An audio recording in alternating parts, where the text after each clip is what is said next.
Hi, we're with Virginia Carik in the South Side Flats. Hi. Yes, you've got the name right. Okay, great. So far so good. So far so good. Right, good. right, Yeah. correct. And you've been here for 65 years. 65 years. That's really amazing. It's almost a lifetime in some young people's life, right? Yeah. And it's hard to even believe that you're over 65. like I told you before, I won't repeat it. But I told you. Please, I guess tell me about what you like about Southside Flats, like what brought you here, and how it's changed over the years. Brought me here. I married a man from Southside, and we just stayed. In other words, like I said before, we had people at that time. The mills were flourishing, and everybody was getting sort of they were going to move from Southside. They wanted to go to Carik, up out of Southside. There was the old saying, which I'm not going to repeat, what they used to call the Southsiders, you know. Yeah. But anyhow. But we just started to say, because it's easy for my husband to get to work.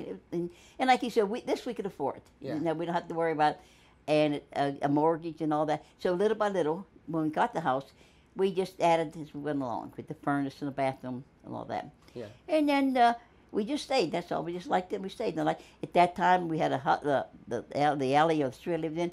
We had good neighbors, you know, and they're all about the same. You know what I mean? They all, and it was just nice and friendly neighborhood. Yeah. And that's one of the reasons I think, And then when the mills were here, everything was flourishing. We had all kinds of different stores, and on Carson Street we had the shoe store, bakery. We had, and then we had schools. We had churches, which now they're practically all gone. They're practically gone. Yeah. Yeah.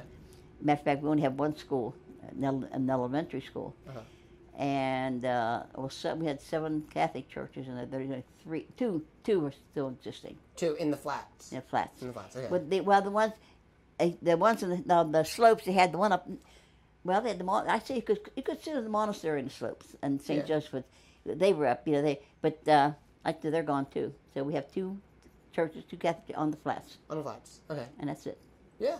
You still have the stores. You have a sort of a resurgence of the stores, I guess. Oh yes, and like I said, a lot of the homes I think the people who have bought new homes have restored them and some of them really, they've kept some of the inside the homes. They updated them, but they're still the old. Yeah. Why would you? I mean, the architecture is so beautiful. Yes, and a lot of homes done that. And and one of the reasons, like I said, we had everything here. You didn't have, at that time, cars. There was no parking problem at that time. Yeah. Because most of the time, if they had a car, it was just one car, you know. Family. So then, but then when everybody got affluent, so they bought a car and this, and then they moved out. The shopping centers didn't help us either as far as our businesses. So then like I said, little by little, they closed up. Yeah. And then there's a man called on the people I don't know if they remember. His name was Charlie Samahall. And Charlie had the vision of bringing Southside to historic distance.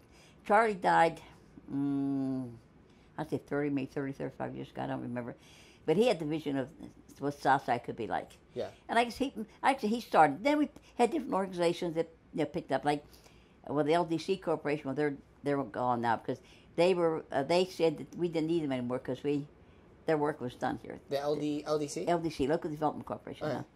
And then, and like I said, but like I said, to me, I've been here. This is really my life. This is. I have no reason to even think going anywhere else. You know. Yeah. And like I said, there's different organizations who helped to contribute to Southside. And again, like I said, I think the people that stayed, really, they stayed because they wanted to. Right. And then, as they passed on, that's when the homes became some of the homes stayed in the families, but most of them were sold. Right. So then that's where we got an influx of college students and, So, yeah. But outside of that, Southside's still a great place to live. Oh yeah. It's a great place. And areas are always, I guess, evolving like that, too. And like I said, basically the people who live here, who've been here most of their lives, most of them up in their years now. Matter of fact, my neighbor, we have two sisters in my neighborhood. she's 63 now, and I remember when she was about 3 years old. So and here she's been here. And like I said, we just like it, And there's problems. There's problems no matter what part of the city, what part of the country you go to. You're gonna have problems. Yeah, that's true. But I think that the good here outweighs the bad. I mean, like it seems like you love it. What's that? You love it here. Oh yeah, I'm Yeah. No, they're gonna carry me out. Yeah. They're gonna, no, I'm not. They have no intention of going. As long as I can stay and live in my house, I'm gonna live there. Uh huh. And the mills were still around. When did the mills? The mills left in the early '80s. I think maybe 81, 82. They started to little by little break up. They didn't all go. Different departments went. They went like they all didn't go all at one time. Right. In about 3 or 4 years, they just left. Right. And they were like the I guess like the. There was a J&L Corporation. Okay. Yes. And then they had a lot of different. We had like a lot of bar. There was B&W. There was a bar mill down around 10th Street. There was a lot of different manufacturing, little small mills, and Oliver's Iron and Steel. Mm-hmm. But they went first, and then the bigger mills. They went. And glass too, right? Or a lot of years ago they had a lot of glass factories. A matter of fact, there's a.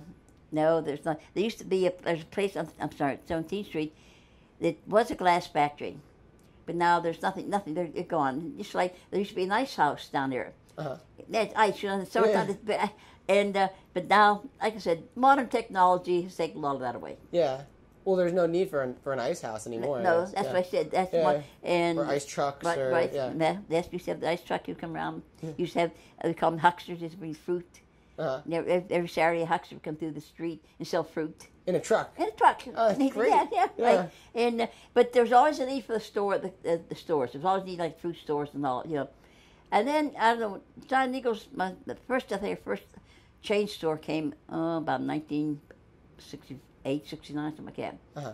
When they came. And then we had a couple of small family stores, Yeah. And we always had a couple of butcher shops that made kielbasa and that part, yeah. Or like chipped ham, maybe. Isley's chipped ham. We had 3 Isleys at one time, or 4 Isleys at one time. Really? Uh-huh. Huh. And then, like I said, they just eventually, the people move out, you have to have residents to keep the businesses going. Yeah, and you have to have businesses to keep residents coming in and staying there, yeah. So then outside of that, but basically, Southside's still a good place. And like I said, we still have several good organizations still working to keep it good, Yeah. And like I said, there's, I think the biggest people, a lot of people complain that they on the weekends, but that goes with the territory. Yeah. I mean, there's always options, like there's options of whether or not you want, people here or not. I mean, like it's just one of the things that happens. Again, like I said, and basically, I think people, the older people, like anybody, I say maybe 60 or so. Outside that younger one, they don't remember too much about, anybody 60 or younger, well, maybe 50 or younger, don't remember how Southside was at one time. When it used to be like strong work ethic and then just clean up windows every week, sweep the streets. We never had dirty windows outside. Uh-huh. We always cleaned the windows were always shiny. That's great. Yeah, no, people used to have like a real respect. And we go out and sweep a sidewalk. So we never had dirty sidewalks. No. Never. No. And we always had clean windows. Yeah. But then we all had certain days we had clean windows. Mm-hmm. But again, like I said, those days, like I said, things change. Yeah. You have to the modern. Now, don't get me wrong. Some things have changed for the better. Uh-huh. The modernization. I mean, now with television, iPods, and whatever pods you have, and different telephones and cell phones. But again, like I said, basically, I think I can't say old-fashioned, but I think that basically we still have some of the old values still there. Yeah. And even if they're passed on or passed to different people. But they're still that. And like I said, we have several good organizations. We have We have several places. Now we have the Market House for senior citizens, Mm-hmm. and that's been renewed. That's a nice place. Mm-hmm. And we have a brochure center with it takes care of most of the people. Well, they have food banks and different things in Brochure. Brochure is a very good organization. But then that's been here for, I don't know, 70, 90 years, some years, you know. And you were playing bingo at the Market House. The Market House. Okay. Market House. They have bingo on Thursdays. Yeah. And do you like bingo? You play it a lot, or? I go to bingo. I'm not. Yeah, you're not a big bingo player. No, I don't. And we should. Why? At one time, you could play bingo on Southside every day of the week. Really? Every day there was a bingo going on every night of the week. Now just once a week. Now it's just. Now there's only one at Soca Club. It's twice. I think he has it twice. The churches used to have them. Well, when the church is closed, there's no need. Bingo night's closed. Yeah, bingo's closed. So now, yes, at one time, every night. Yep, no matter what you wanted, there was a bingo. Bingo. Yeah. But then, like I said, basically, Southside's still a good place to live. Yeah. I like it. It looks beautiful. And the people here have all been really warm and great. And like I said, they basically they're I think basically they're all good people. And like I said, the few dingalings of Southside that cause the trouble, and they're not from Southside. Right. No, they come in, but at the same time, they're. I mean, not that they're great, but I mean like those. I mean that comes with the businesses, and that comes. And like I said, and if they would behave themselves, then it would be great. Yeah. Oh, there'd be no questions. Yeah. You know, people be, but and we always get always. If something happens up in Carik or they say Southside. Yeah. It's Southside. Yeah. So, but basically, Southside is